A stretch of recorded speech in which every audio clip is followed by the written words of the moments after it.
সাজিদ, এই সাজিদ, কই রে? তাড়াতাড়ি আয়। যে ছোটন, এত তাড়াহুড়ো করে এখন কোথায় যাবি? চাচা, আমাদের অঞ্চল সভাপতি টনি ভাই ইফতার পার্টি দিছে গো, ওখানেই যাচ্ছি। আরে তোর তো জীবনে রোজা টোজা করিসনি, তাহলে ইফতার পার্টিতে কি করতে যাবি? রোজা করি বা না করি, নেতা যখন বলিছে যেতে তো হবে। অজু করে বসে পড়বো, কেউ জানতে পারবে নাকি আমি রোজায় আছি কি নাই। ও, আজকাল রোজা লেও চিটারি, সারাদিন খেয়ে দিয়ে ইফতারে বসে পড়লে রোজা হয়ে যাচ্ছে। যাই হোক, আমাদের ওই পাড়া সেলিমতো ইফতার দিছে, ওখানে চ না? চাচা, তুমি আর কি বুঝবা, সেলিম দিবে ওই কটা ফল আর এক গ্লাস শরবত, আর ওইখানে গেলে অনেক রকম ফল পাবো, জুস পাবো, বিরিয়ানি পাবো।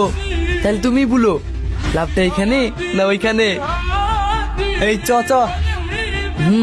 তো সবসময় লেট না।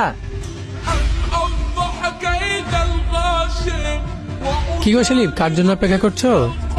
চাচা, গ্রামের রোজাদার মানুষদের জন্য ইফতারের সময় হয়ে যাচ্ছে, এখনো কেউ আসছে না তাই। কেউ আসবে না, চলো। কেন চাচা?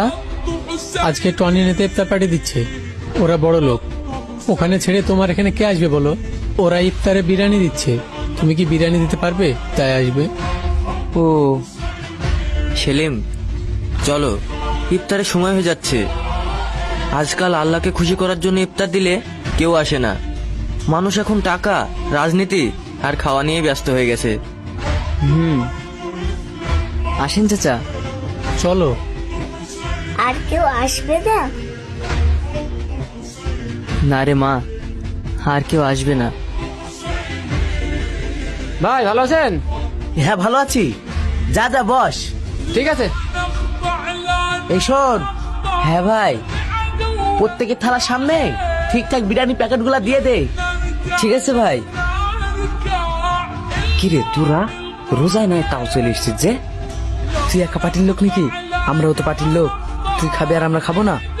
হ্যাঁ হ্যাঁ, খা, জীবনে কোনোদিন খাসনি তো, খা। বেশি বকিস নি তো। শোন, এই মাসটা যদি আমাদের সাথে ভালো মন্দ খেতে চাস, তাহলে আমাদের টিমে যোগ দে। রোজায় থাকলেও খেতে পাবি, না থাকলেও খেতে পাবি। কিভাবে? সব কথা এখানে বলা যাবে না, কাল আমাদের সাথে দেখা করিস, সব খুলে বলবো। ঠিক আছে ভাই, ইফতার পার্টিতে তো অনেক লোক হয়েছে। এটা আমার ইফতার পার্টি, বুঝলি? লোক তো হবেই।